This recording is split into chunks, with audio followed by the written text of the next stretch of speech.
নমস্কার বন্ধুরা, দিতির রান্নাঘর উইথ ব্লগ চ্যানেলে আপনাদের প্রত্যেককে স্বাগত। দেখুন, আজকে নিয়ে চলে এসেছি সম্পূর্ণ ভিন্ন স্বাদের একটা ডিম সয়াবিনের রেসিপি। তো আজকের এই রান্নাটা আমি কিভাবে করেছি চলুন দেখে নিই। দেখুন বন্ধুরা, ডিম আর সয়াবিনের এই রান্নাটা করার জন্য কড়াইতে দিয়ে দিয়েছি জল। জলটাকে ভালোভাবে আগে একটু গরম করে নেব।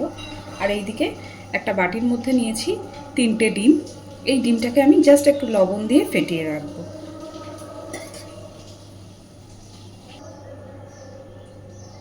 দেখুন, আমি শুধুমাত্র একটু লবণ দিয়ে ডিমটাকে সুন্দরভাবে ফেটিয়ে নিয়েছি। আর এই দিকে জলটাও দেখতেই পাচ্ছেন, জলটা আস্তে আস্তে ফুটতে শুরু করেছে। এই পর্যায়ে এই ডিমের মিশ্রণটাকে আমি জলের মধ্যে দিয়ে দিচ্ছি।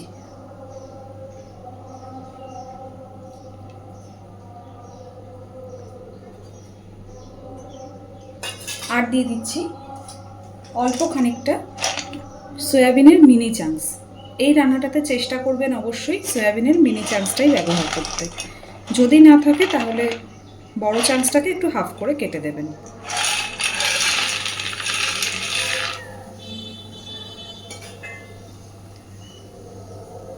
খুব ভালোভাবে এগুলোকে এবার একটু সিদ্ধ করে নেব। মোটামুটি মিনিট 5 এটাকে একটু ভালোভাবে ফুটিয়ে নেব। দেখুন, খুব সুন্দরভাবে ডিম আর সয়াবিনটাকে সিদ্ধ করে নিয়েছি। ডিমগুলো দেখতেই পাচ্ছেন ফুলে ফুলে কি সুন্দর মোটা মোটা হয়ে গেছে। এই পর্যায়ে এটাকে আমি ছেঁকে তুলে নেব। আর এখানে এই যে সিদ্ধ করা জলটা, এই জলটা কিন্তু ফেলে দেব না। এই জলটা পরে আমরা রান্নায় ব্যবহার করব।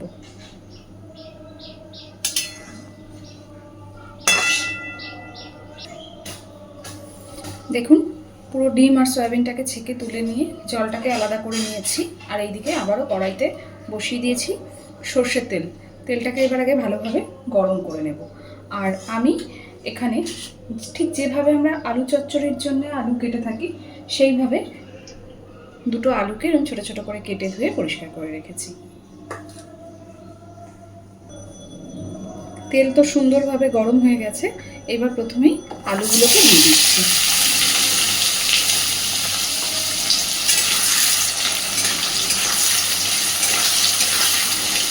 সুন্দর করে আলুগুলোকে আগে একটু ভেজে নেব।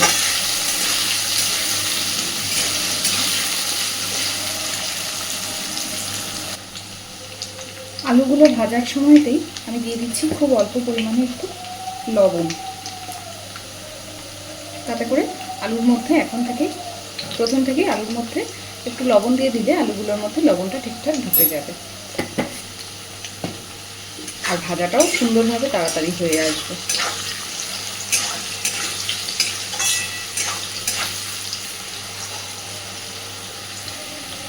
দেখুন, আলুগুলো বেশ সুন্দরভাবে ভাজা হয়ে গেছে। অনেকটাই আলুটা সিদ্ধও হয়ে এসেছে। এই পর্যায়ে আমি এর মধ্যেই, আলু তুলে নেওয়ার দরকার নেই, এর মধ্যেই দিয়ে দিচ্ছি বেশ খানিকটা পেঁয়াজ কুচি আর কাঁচা লঙ্কা কুচি। পেঁয়াজ কাঁচা লঙ্কাটাকে দিয়ে খুব ভালোভাবে আবারও ভাজতে থাকবো।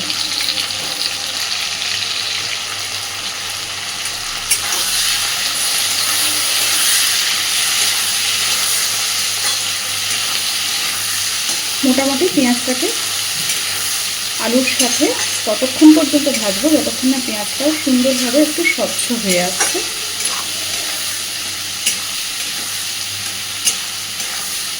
আপনারা কিন্তু চাইলে এই পর্যায়ে পেঁয়াজের সাথে এর মধ্যে একটা টমেটো কুচিও ব্যবহার করতে পারেন।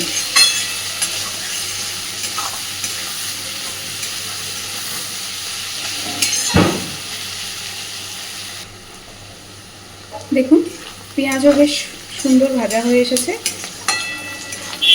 এইবার আমি এর মধ্যে একে একে দিয়ে দেব।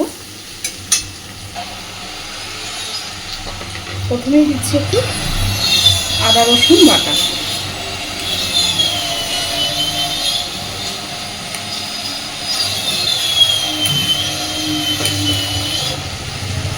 আমার এখানে পাশেই কাজ হচ্ছে, তাই একটু আওয়াজ আসতে পারে, প্লিজ একটু মানিয়ে নেবেন।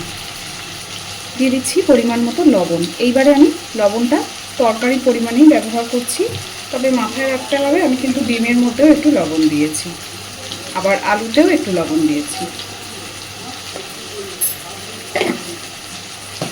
দিয়ে দিচ্ছি হলুদ গুঁড়ো,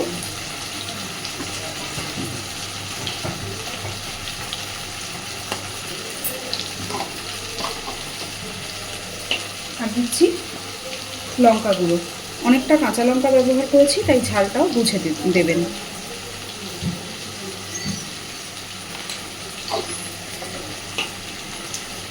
এইবার আদা রসুনের কাঁচা গন্ধ চলে যাওয়া পর্যন্ত সুন্দরভাবে আলুর সাথে মশলাটাকে কষাতে থাকবে।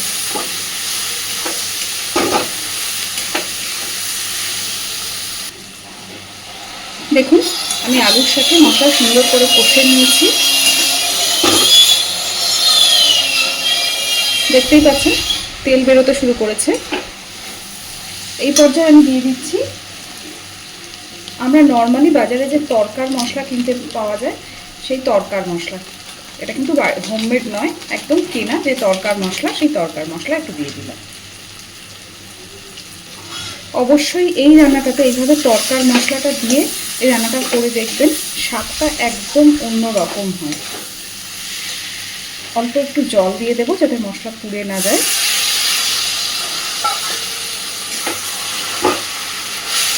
আর এই পর্যায়টাই দিয়ে দেব সিদ্ধ করে রাখা ডিম আর সয়াবিনটা। এখানে একটা কথা বলি, আপনারা কিন্তু চাইলে এই সিদ্ধ করে জল ঝরিয়ে নেওয়া ডিম সয়াবিনটাকেও একটুখানি ভেজে নিতে পারেন বা এইভাবেও করতে পারেন। তবে এইভাবে করলে কি হয়, ডিমের এই ফ্লাফি ব্যাপারটা থাকে, আর একটু ভেজে নিলে ডিমটা অনেকটাই চুপসে চুপসে যায়। তো এইবার ডিম আর সয়াবিনটাকে দিয়ে আবারও একটু সময় নিয়ে, মোটামুটি মিনিট 3-4 সময় নিয়ে খুব ভালোভাবে কষাতে থাকবো। আর যদি মনে হয় যে একটুখানি কড়াইতে লেগে লেগে আসছে, সেই ক্ষেত্রে অল্প অল্প করে জল দেব আর মশলার সাথে আলুর সাথে খুব ভালোভাবে এটা কষাতে থাকবো।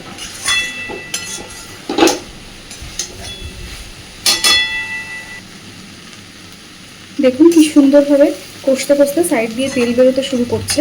এই পর্যায়ে যদি মনে হয় অল্প একটুখানি করে প্রয়োজন, যে জলটাতে আমরা সিদ্ধ করে রেখেছিলাম ডিম আর সয়াবিনটা, সেই জলটাই অল্প অল্প করে দেবো আর কষাবো। আলাদা করে অন্য কোনো জলের ব্যবহার এখানে করব না। পুরো রান্নাটাতেই যতবার প্রয়োজন বা যতটুকু প্রয়োজন ওই ডিম আর সয়াবিনের সিদ্ধ করা জলটাই ব্যবহার করব।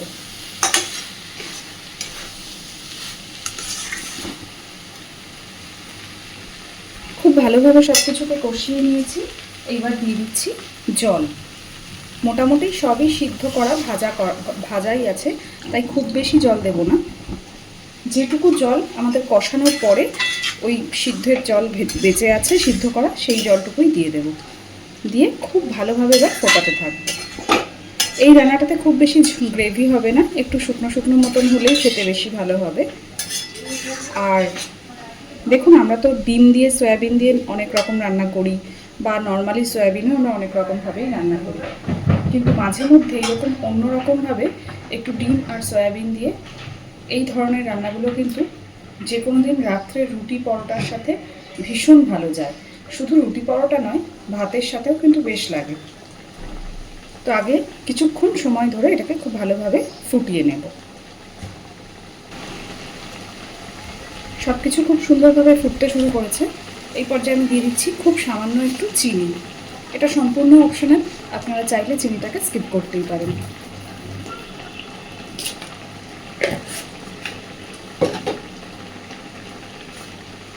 চিনিটা দিয়ে আবারও একটু নাড়াচাড়া করে সব কিছু মিশিয়ে দেব।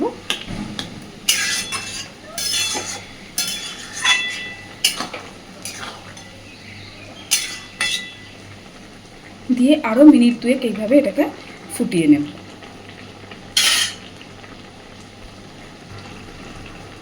দেখুন তরকারিটা বেশ হয়ে এসেছে। এই পর্যায়ে এবার আমি ওপর থেকে দিয়ে দিচ্ছি ধনেপাতা কুচি,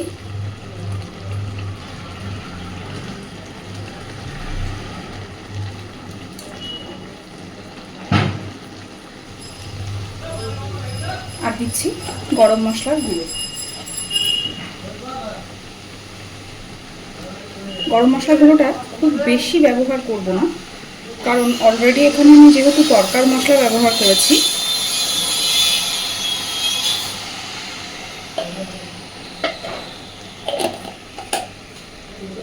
খুব ভালোভাবে এবার সব কিছুকে মিশিয়ে দেব।